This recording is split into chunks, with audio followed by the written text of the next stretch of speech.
தமிழ் குரல் நேயர்களுக்கு வணக்கம். இன்று நம்மோடு சிறப்பு விருந்தினர் அரசியல் விமர்சகர் வழக்கறிஞர் கோட்டீஸ்வரன் இணைந்திருக்கிறார். உரையாடுவோம் அவரோடு. சார் வணக்கம். சார் வணக்கம். நேயர்களுக்கு அன்பு வணக்கம். கலைஞர் கருணாநிதி அவர்களுடைய பிறந்த நாளில் ராகுல் காந்தி அவர்கள் சமூக நீதிக்காகவும் தமிழக மக்களுடைய கண்ணியத்திற்காகவும் தன்னுடைய வாழ்நாளை அர்ப்பணித்தவர் கலைஞர் கருணாநிதி அவர்கள் அப்படின்னு சொல்லி புகழாரம் சூட்டியிருக்கிறாரு.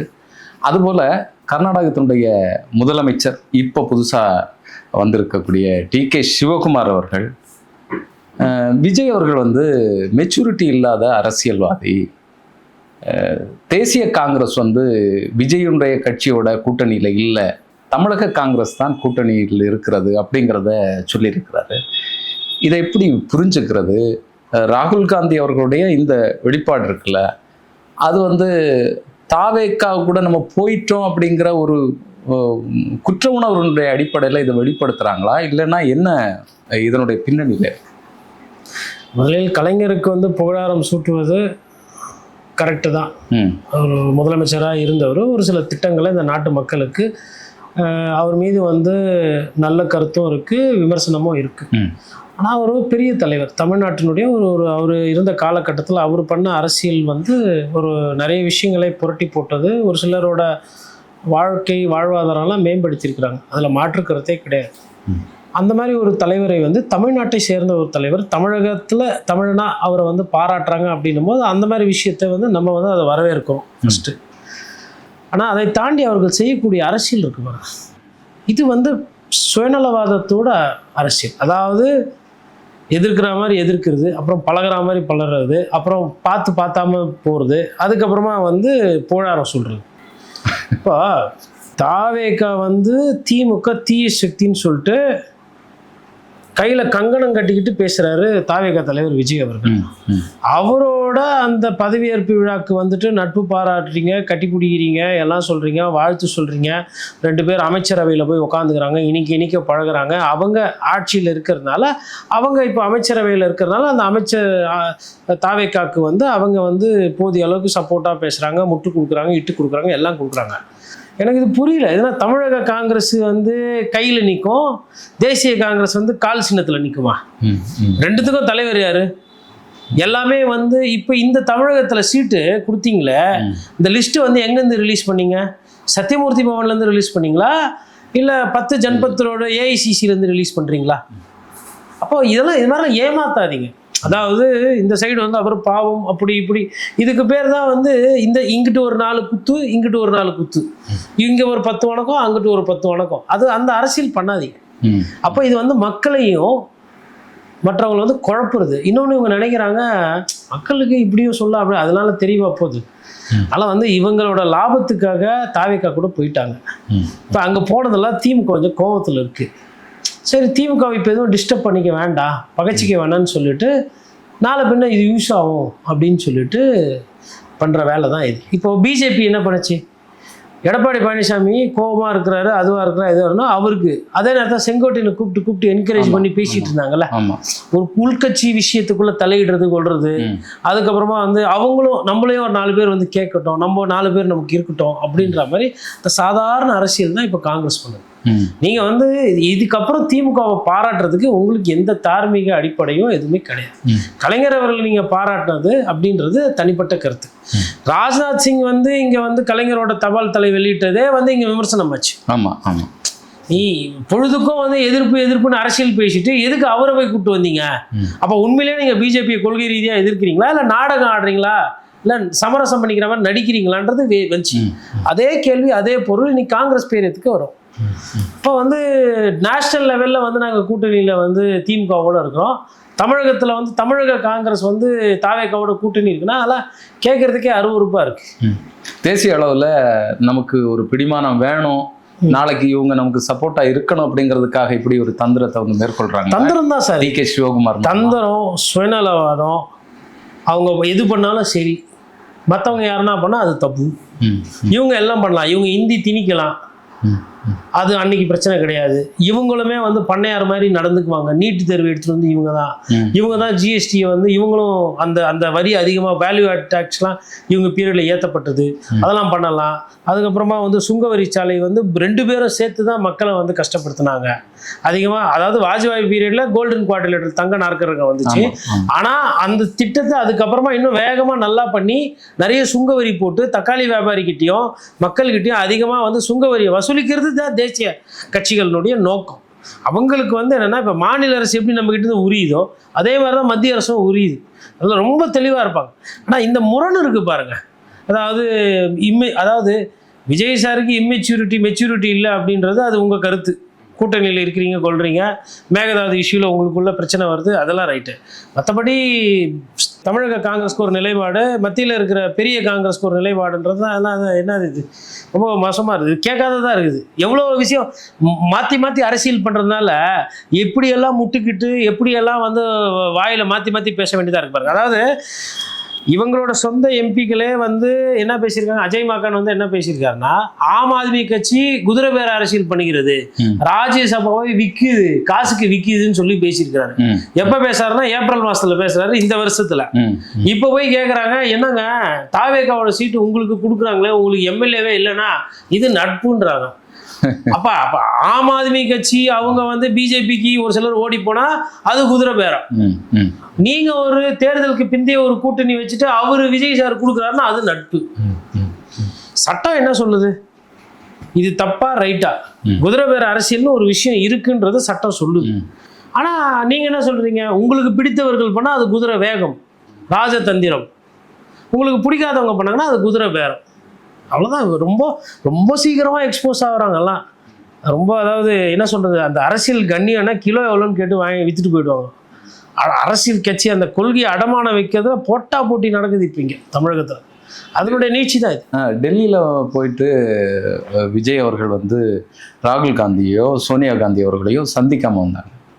இதனுடைய அதிருப்தியில் இந்த மாதிரியான விஷயங்களை செய்கிறாங்களா, இல்லைன்னு சொன்னால் நம்ம தாவேக்காவை கொஞ்சம் தட்டி வைப்போம் அப்படிங்கிற மாதிரியான ஒரு நிலைப்பாடு இதுலேருந்து இருக்கா? இல்லை சார், தாவேக்காவை தட்டி வைக்கிற நிலைமைன்றது வந்து ஆல்ரெடி இருக்குங்க. அந்த 5 எம்எல்ஏ நீங்கள் வந்து எடுத்துட்டீங்க அப்படின்னா அது பிரச்சனை தான்.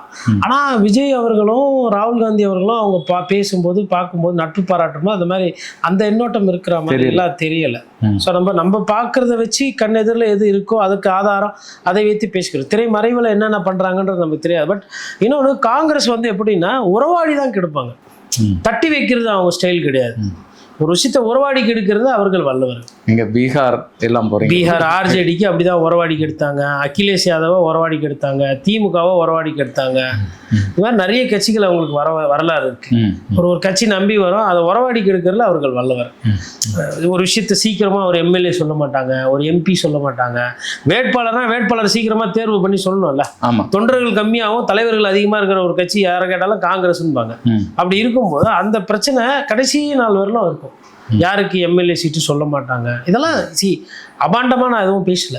இந்த நாட்டில் நம்ம கண் முன்னாடி நடந்த விஷயங்களை தான் நான் இப்போ சொல்கிறேன். அது மாதிரி இந்த கடைசி நேரம் வரலும் இழுக்கிறது, ஒரு விஷயத்த ஒரு முடிவு வந்து எடுத்தோம் கவுத்தோன்னு சொல்லாமல் அதை இழுக்கிறது, இதெல்லாம் வந்து காங்கிரஸ் கட்சிக்கு தான் அந்த கட்சியினுடைய மிகப்பெரிய பிரச்சனை இதுதான். அதே மாதிரி இப்போ சீட்டு கேட்டிருக்காங்க இல்லையா, ராஜ்யசபா கொடுக்க போறேன்னா, நான் சொல்கிறேன், கண் மூடிக்கிட்டு சொல்லுவேன், கண்டிப்பாக யாரோ ஒரு பெரிய பணக்காரருக்கோ இல்லை யாரோ ஒரு பெரிய லாபி பண்ணுறவங்க தான் கொடுப்பாங்க. இந்த பிரவீன் சக்கரவர்த்தி போன்றவர்கள் அந்த வகையறால் இருக்கவங்க தான் அது கொடுப்பாங்க. அது வந்து ஏதோ ஒரு ஏழை பழைக்கெல்லாம் போவார். கண்டிப்பாக ஒரு பெரிய பணம் படைத்தவராக தான் இருப்பார். இப்போ கம்யூனிஸ்ட் கட்சியில் ஒரு சீட்டு கொடுக்குறாங்க, கம்யூனிஸ்ட் கட்சியில் எம்எல்ஏ எம்பி சீட்டு கொடுக்குறாங்கன்னா பார்த்தா திடீர்னு போய் பார்த்தா ஒரு ஓட்டு வீட்டில் இருப்பார். இல்லை வந்து ஒரு 800 ஸ்கொயர் ஃபீட்டு 600 ஸ்கொயர் ஃபீட்டில் வீடாக இருக்கும். ஒரு கிச்சன் இருக்கும், ஒரு ஹால் இருக்கும், அவ்வளோதான். ஹால் தான் ரூமு ஹாலு எல்லாம் ஒன்று, ஒரு கிச்சன் ஒன்று இருக்கும், அவ்வளோதான். வேறு எதுவும் இருக்காது. அதெல்லாம் கந்தரவக்கோட்டையில் நம்ம பார்த்துருக்குறோம். தலியில் ஒண்டி தான் ஒரு பணக்கார எம்எல்ஏ. எல்லாமே வந்து ஒரு குற்றச்சாட்டுக்கு ஆளாக இருக்க மாட்டாங்க, பல்வேறு வியாபாரங்கள் பண்ணக்கூடிய தன்மையாக இருக்க மாட்டாங்க.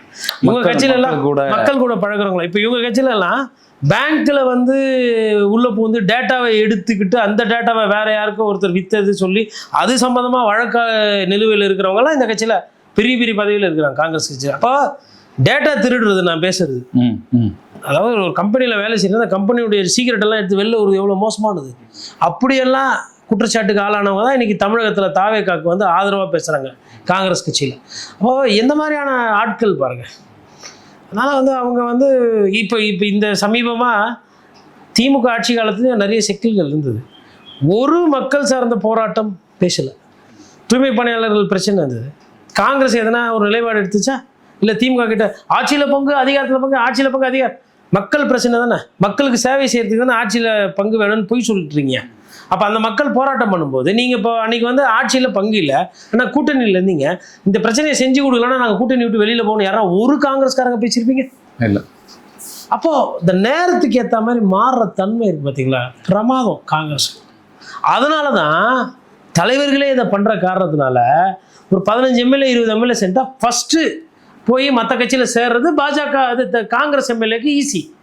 நீங்கள் என்ன பழக்கம் பண்ணி விட்றீங்க, யார் யார் கூட வேணால் சேர்ந்துக்கலாம், யார் யார் கூட வேணால் போய்க்கலாம் அப்படின்றத நீங்கள் பழக்கம் பண்ணி விட்றீங்க. மேலே முன்னுதாரணமாக நீங்களே பண்ணுறீங்க. முன்னுதாரணம் இப்போ பாருங்கள் தமிழ்நாட்டில் என்ன இருந்துச்சு, முன்னுதாரணம் இது யார் பழக்கம் பண்ணி விட்டார்? ராகுல் காந்தியை பழக்கம் பண்ணி விட்டார். நாளைக்கு மேபி 2029 2031 தேர்தலில் காங்கிரஸ் எம்எல்ஏக்கள் எம்பி ஜெயிக்கிறாங்கன்னு வச்சுக்கலாம். ஒரு 10 பேர் வந்து பிஜேபி நாளைக்கு கூப்பிடுதுன்னா போயிடுவாங்க, அதிமுக கூப்பிட்டா போயிடுவாங்க, திமுக கூப்பிட்டா போயிடுவாங்க. இது நடக்குது, எல்லா மாநிலத்திலும் நடந்திருக்கு. இப்போ தமிழகத்தில் இப்போ தானே ஆரம்பித்து வச்சுருக்காங்க, அதுவும் சிறப்பாக. இப்போ குதிரை பேரன்றது தாவேக தலைவர் ஆரம்பிச்சிட்டாரு. ஒரு விஷயம் ஒரு மோசமான அரசியல் ஆரம்பிக்கிறதுக்கு தான் நாளாகும். ஒன்ஸ் யாருன்னா ஒருத்தர் ஆரம்பிச்சிட்டாங்கன்னா அதுக்கப்புறம் அந்த வியாபாரம் ரொம்ப சிறப்பாக நடக்கும். எல்லாமே வியாபாரம் ரொம்ப வேகமாக நடக்கும். ஊழல்ன்றது தமிழ்நாட்டுக்கு புதுசா? போட்டியில் ஊழல் பண்ணுறீங்க. உங்கள் கட்சி கொள்கை ஒவ்வொரு கொள்கை வச்சுப்பீங்க, ஆனால் ஊழல் பண்ணுன்ற அந்த ஒத்த கொள்கையில் எல்லாரும் ஒன்றா தானே இருக்கிறீங்க. இப்போ வேகமாக நடக்குதுல்ல ஊழல்ன்றது. அதே மாதிரி இப்போ குதிரை பேர அரசியலும் இன்னைக்கு வந்து விஜய் சார் வந்து பழக்கம் பண்ணி விட்டார், தமிழக அரசியல் கொண்டு வந்து விட்டு விட்டார். அது குதிரை பேரமா இல்லை குதிரை வேகமானு கோர்ட்டு முடிவு பண்ணோம். ஆனால் இன்னைக்கு தேதியில் அந்த குற்றச்சாட்டு என்பது இருக்கிறது. தமிழகத்திலேயோ இல்லை மொத்த இந்தியாவில் வந்து குதிரை பேர அரசியல் இல்லைன்னு சொல்லிட்டு யாரும் சொல்ல முடியாது. நிறைய தீர்ப்புகள் வந்து இந்த மண்ணில் அந்த பிரச்சனை இருக்குது, அதை விமர்சனமாக வைக்கிறோம். இந்த விமர்சனம் கூட இல்லைன்னா யோசிச்சு பாருங்கள். இப்போ பணம் இருக்குங்க உங்ககிட்ட, நான் வந்து நினச்சா 25 கோடி 30 கோடி குத்து ஒரு எம்எல்ஏ தூக்க முடியும்னா கார்ப்பரேட் பிடியில் போய் மாட்டிக்கும். இப்போ நான் ஒருத்தர் லாட்ரின்னு பேசுறதுனால எல்லாம் லாட்ரி பேசுகிறாங்களா, இல்லை எல்லாரும் லாட்ரின்னு பேசுறதுனால நான் லாட்ரின்னு பேசுகிறேன்னா? மக்கள் பேசுறதை தான் பத்திரிகையாளர் பிரதிபலிக்கிறேன். எனக்குன்னு வந்து லாட்ரி ஏற்புடையதா எதிர்ப்புடையதா இல்லை. இப்போ லாட்ரி மாடல்னு இந்த பேர் வருது, இது எங்கேருந்து வருது, யாரால வருது? ராகுல் காந்தி பேபி அவர்கள்கிட்ட பேசினாரு, அது என்ன அரசியல்? அப்போ நீங்கள் போக்க வந்து கெடுத்து விட்டுட்டீங்க. ஆனால் இது போக பார்க்கணும். இல்லை, இப்போ காங்கிரஸ் தமிழகத்தில் பொறுத்தளவில் திமுகவிலேருந்து பிரிஞ்சு நீங்கள் சொன்ன மாதிரி ஒரு முன்னுதாரணமாக ஆகிவிட்டது. இப்போ விசிகே கம்யூனிஸ்டுகள் எல்லாமே வந்து திமுகவை குற்றப்படுத்தக்கூடிய அந்த மூட்லேயே இருந்துட்டு இருக்கிறாங்க. இப்போ கடைசியாக வந்து மதிமுக திரு வைகோ அவர்கள் வந்து கடுமையான குற்றச்சாட்டுகளை திமுக மீது வைக்கிறாங்க. இதுதான் வாய்ப்பு நம்ம இதுலேருந்து போகிறதுக்கு அப்படிங்கிறதுக்காக வைக்கிறாங்களா, நேர்மையாக குற்றச்சாட்டுன்னு சொல்லி இதை எடுத்துக்கலாமா சார்? அதாவது திமுக கூட்டணியில் வந்து மொத்தம் 5 கட்சிகள். பிரேமலதா விஜயகாந்த் குழப்பத்தில் இருக்கிறார். விஜய் அவர்களையும் சாடுகிறார், அட் த சேம் டைம் திமுகவை விட்டு கொடுக்கறதில்ல. அது ஒரு அப்புறமா சொல்றாங்க, நான் போயிருந்தா எனக்கு துணை முதலமைச்சரே கிடைச்சிருக்கோன்றாங்க. இதையும் பேசுறாங்க, அதையும் பேசுறாங்க. ஒரு வழவழ குழக்குழான்ற அந்த நிலைமையில இருக்குது தேசிய முற்போக்கு திராவிட கழகம்.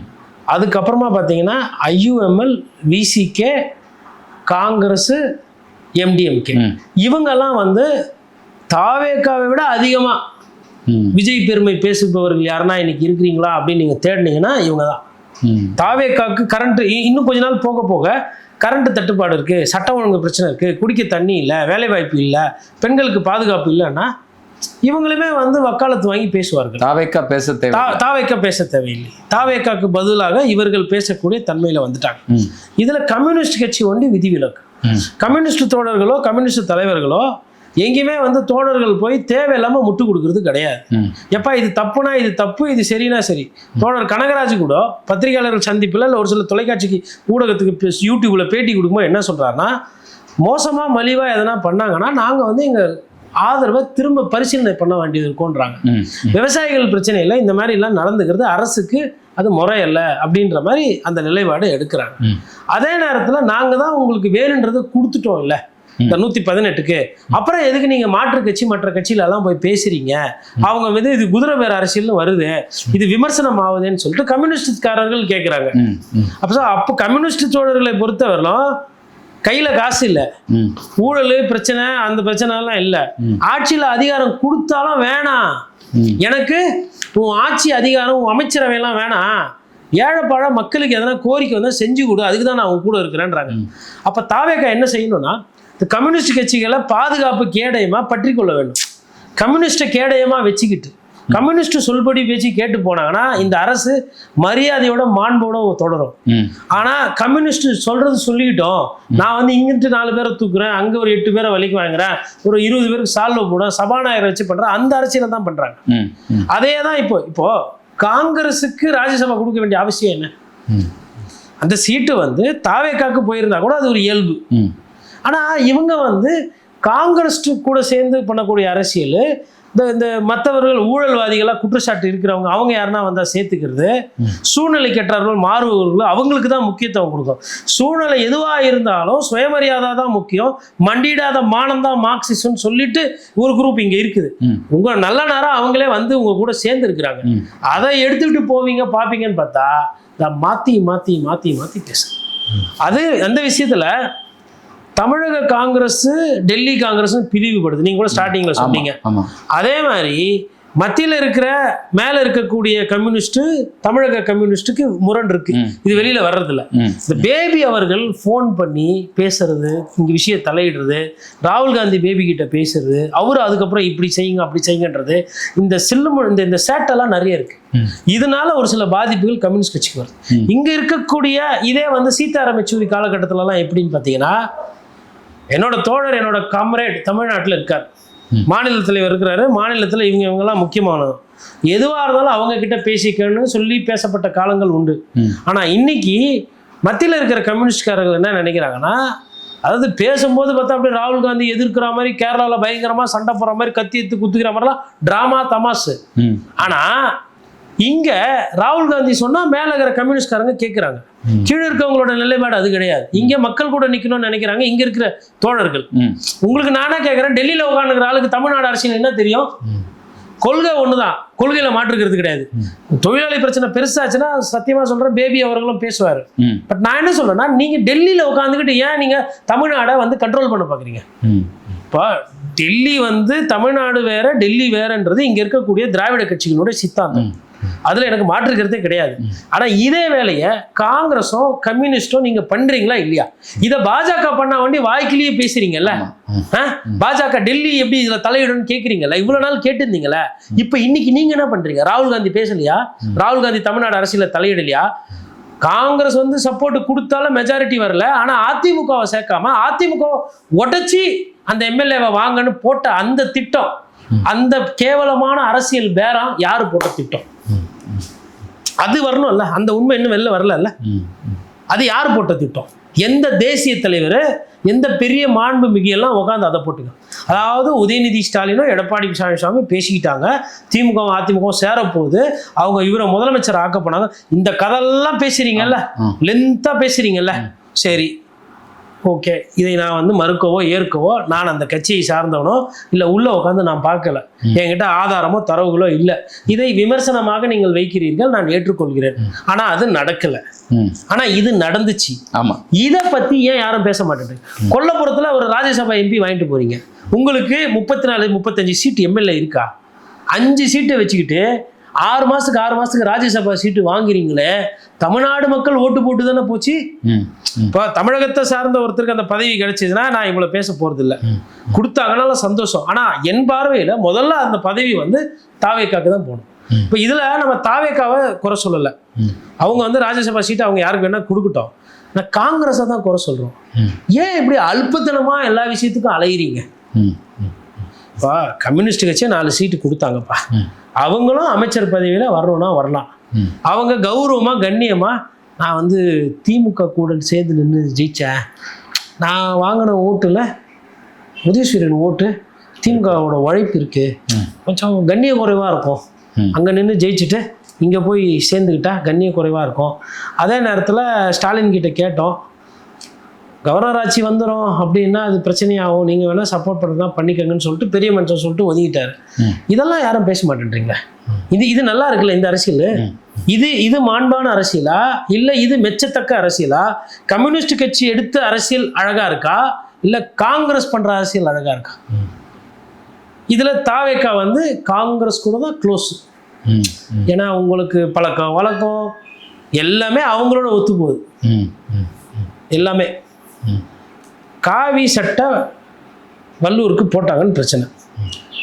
இது எல்லாரும் கேள்வி கேட்குறாங்க, ரைட்டு. காங்கிரஸ் இதில் என்ன பண்ணீங்க? கவர்னர் பற்றி எதுனா ஒரு கண்டனம் இல்லை ஒரு அறிக்கை எதுனா பண்ணீங்களா? ராஜ்யசபா பதவி கொண்டு ஓடி வரீங்களே திபின்னு. அதே மாதிரி மேகதாதுல அணை கட்டியே தீர்வுன்னு சொல்லி டிகே சிவகுமார் சொல்கிறாரு. ராஜ்யசபா சீட்டு டிகே சிவகுமார் கிட்டே கேட்க வேண்டியதானே? கர்நாடகத்திலே வாங்கிக்க வேண்டியது. ஏன் தமிழ்நாட்டு சீட்டு எடுத்துன்னு போறீங்க? யாரோட ஆதாயத்துக்கு சார் இதெல்லாம் பண்ணுறீங்க? சார் விஜய் சாருக்கு ஃபுல்லாக தெரியாது சார். அவர் வந்து அரசியலுக்கு கத்துக்குட்டி. கட்சி தொடங்கி 2 வருஷம் ஆகுது. முதலமைச்சர் நாற்காலியில் உட்காந்து 1 மாதம் ஆகுது இன்னையோட சேர்த்தா. அதான் ஒரு மாதம் கம்மி, ரைட்டுங்களா? அவர்கிட்ட கேட்கும்போது அவர் சரி பாவம் நம்ம கூட இருந்தாங்க, நமக்காக எதிர்கட்சியில் இருந்தாலும் விசுவாசத்தை நம்ம கிட்ட காட்டினாங்க, துரந்திர வேலைலாம் பார்த்துக்கிறாங்க, அதனால நம்ம போட்டு கொடுப்போம்னு சொல்லி கொடுத்துட்டாரு ஏஜென்ட்டுக்கு மாதிரி சீக்ரெட் வேலைக்கு. ரைட்டு, அதான் வாங்கிட்டீங்க, ரைட்டு. தமிழகத்துக்காக எதனா ஒரு விஷயத்தில் பேசுகிறீங்களா? இப்போ எதுவுமே பேசலையே. ராகுல் காந்தி வந்து பிரச்சாரம் கூட பண்ணலைங்க இங்கே. தமிழ்நாட்டில் வந்து பிரச்சாரம் கூட பண்ணாமல் 5 சீட்டு கம்யூனிஸ்ட் உழைப்பு, திமுக உழைப்பு, எல்லா உழைப்புலையும் சேர்த்து வாங்கி போட்டு பிரச்சாரம் பண்ணாத ஒரு மாநிலத்திலேருந்து ராஜ்யசபா சீட்டு வாங்கிட்டு போறீங்களே. இங்கே இருக்கக்கூடிய அந்த 108 எம்எல்ஏவோட எண்ணிக்கையை வைத்து உங்களை மாதிரி ஆளை பார்க்க முடியுமா சார்? நான் ஒரு விஷயத்தில் பார்த்தீங்கன்னா எனக்கு ராகுல் காந்தியும் விஜய் சாரும் ஒரு விஷயம் பயங்கரமாக ஒத்து போகிறாங்கன்னா, உழைப்பு கம்மின்னு நான் சொல்லிட்டு இருப்பேன். உழைக்காம ஒரு விஷயம் கிடைக்குதுன்னா போதும் சார், அவ்வளோ ஆசைப்படுறாங்க. இது யாருக்கு போயிடும்? யாரோ ஒரு சுப்பேன், குப்பை, இப்ராஹிம், இஸ்மாயில், ஆண்டனி, இல்லை ஒரு டேவிடு, தாவேக்கா காரங்களுக்கு இது போயிடும். தாவேக்காக்கு வர வேண்டிய ராஜ்யசபாவை தட்டி அழகாக பேசி பறிச்சிட்டிங்கன்னு சொல்ல மாட்டேன், அப்படியே ஆசையாக பேசி அன்பாக பேசி அதுக்கப்புறம் ஒரு சில இதெல்லாம் பேசி வாங்கிட்டீங்க. இப்போ இதே ராஜ்யசபா எடப்பாடி பழனிசாமி கிட்ட வாங்குறது கஷ்டம், ஸ்டாலின் கிட்ட வாங்குறது கஷ்டம், ஆனால் விஜய் கிட்ட வாங்குறது கஷ்டம். ஏன் சொல்லுங்க? எடப்பாடி பழனிசாமிக்கும் ஸ்டாலினுக்கும் இந்த 2 பேர்களுக்கும் அதனுடைய கஷ்டம் தெரியும். அந்த ராஜ்யசபா சீட்டு எவ்வளோ முக்கியம்னு தெரியும். நாளைக்கு எதனா பாராளுமன்றத்தில் எதனா ஒன்று வருது கொள்ளுதுன்னா ஓட்டு மாற்றி போடுறதோ இல்லை ஒரு கருத்து சொல்கிறதோ இல்லை தமிழ்நாட்டினுடைய பிரச்சனை பாராளுமன்றத்தில் பேசணும்னா அந்த குரல் வேணுன்றது அவங்களுக்கு தெரியும். உங்களுக்கு அதனுடைய அருமை தெரியாது, அதனுடைய கஷ்டம் தெரியாது. அதுக்கு 35 எம்எல்ஏ இருந்தால் தான் அது ஆக முடியும், அந்த அந்தஸ்து கிடைக்கும்ன்றது தெரியாது. பிரேமலதா விஜயகாந்த் எதுக்கு கோச்சிட்டு போனாங்க? ஒத்த ராஜ்யசபாக்கு தானே. டிஎம்டிகேவா அதிமுகவா? அதிமுக முடிவெடுக்கிறது எடப்பாடி பழனிசாமி. ஒப்பந்தம் போட்டோம், காட்டணும், அக்ரிமெண்ட்லாம் காட்டினாங்க. ஆமாம், சொன்னோம், பேசணும், கொண்டோம், அதுக்கேற்ற மாதிரி நடந்துக்கலையே. கூட்டணி வந்து தொடரணும்னு பார்த்தோம், கூட்டணி தொடரலை. அப்போ எதுக்கு? அது முரணில் இருக்குது. நீங்கள் வந்தால் அவ்வளோ சீட்டு வேணும், இவ்வளோ சீட்டு வேணும், செலவு வேணும், அது வேணும், இது வேணுன்றீங்க. நான் என் கட்சிக்காரருக்கே கொடுத்துட்டு போகிறேன், சீட்டையும் என் கட்சிக்காரருக்கே கொடுக்குறேன், ராஜ்யசபாவும் என் சீட்டே கொடுக்குறேன். எனக்கிட்ட அது தப்பு கிடையாது. நான் சார், அதாவது அவர் எழுதி கொடுத்தாரா எழுதி கொடுக்கலையா அது அவங்க 2 பேருக்கு தெரியும். இவங்க சொல்கிறத நான் ஏற்றுக்கிறேன். அந்தந்த கட்சிக்காரங்க தான் சார் அந்தந்த ராஜ்யசபா சீட்டுக்கு தகுதியானவங்க. இதுதான் தார்மீக அடிப்படை, இதுதான் வந்து யதார்த்தம், இதுதான் நியாயம். அவங்க தான் முடிவு பண்ணுவாங்க. ஸ்ட்ராங்கா அவங்க தான் சார். மக்கள் வந்து ஒரு கட்சிக்கு ஓட்டு போடுறாங்க சார், அந்த ஓட்டின் அடிப்படையில் எம்எல்ஏ வருது சார், அந்த எம்எல்ஏ அடிப்படையில் எம்பி, ராஜ்யசபா எம்பி கிடையாது சார். அதை மடைமாற்றம் பண்ணி வேற கட்சிக்கு கொடுக்குறீங்கன்னா இது என்ன? இது பிளாக்ல இப்போ ஒரு எல்லாருக்கும் டிக்கெட் விற்கும் போது கொஞ்சம் எடுத்து வச்சுட்டு வேற ஒருத்தருக்கு கொடுக்குற தகுதி இல்லாதவங்களுக்கு கொடுக்குறோன்னா அதுக்கு பேர் என்ன சார்? பிளாக் மார்க்கெட் சொல்லுவாங்களா? இப்போ யாருக்கு போகணுமோ அவங்களுக்கு போகாம நீங்கள் வேற ஒருத்தருக்கு கொடுக்குறீங்களா? சட்டம் என்ன சொல்லுது? ஒரு கட்சிக்கு 35 எம்எல்ஏ இருந்தால் அந்த கட்சி நாமினேட் பண்ணுற ஆளுக்கு கொடுக்கலான்னு சட்டம் சொல்லுது. நாமினேட் பண்ணுறதுல பேர் மாற்றிக்கலாம், கட்சியை மாற்றலாம். ஆனால் பொது பார்வையில் பொது புரிதல் என்ன நினைப்பீங்க நீங்கள்? நம்ம அதிமுக கூட்டு போட்டால் அதனுடைய பயன் லாபங்கியமோ அதிமுகவுக்கு. ஆனால் மாறுதே. இதெல்லாம் வந்து யாரும் பேசுறது கிடையாது, இதெல்லாம் யாரும் சொல்கிறது கிடையாது. ராகுல் காந்தி இதெல்லாம் பேசிட்டு இதை மறைக்கிறதுக்கு தான் போயிட்டு கலைஞர் வாழ்க, அவர் அதை பண்ணார், இதை பண்ணார் அப்படி இப்படின்னு சொல்லி யாரும் இதெல்லாம் வந்து திமுக காரங்க இதை கேள்வி கேட்டாங்கன்னா ரொம்ப மோசமா இருக்கும்ல, மட்டமா இருக்கும்ல. இப்போ கொஞ்ச நாளைக்கு முன்னாடி இவனை ஒரு சில கடினமான வார்த்தைகளை பேசிட்டார் ராசா, கொஞ்சம் ஆபாச வார்த்தைகள் மாதிரி இருந்துச்சு. அது மாதிரி எதுவும் கேட்டுட்டாங்கன்னா கழுவி யாருன்னா ஊதிட்டாங்க தெரியாம இருக்கிறது பேசி இந்த மாதிரி மடைமாட்டம். தொடர்ந்து பேசுவோம் சார். உங்களுடைய நேரத்திற்கும் கருத்திற்கும் நன்றி.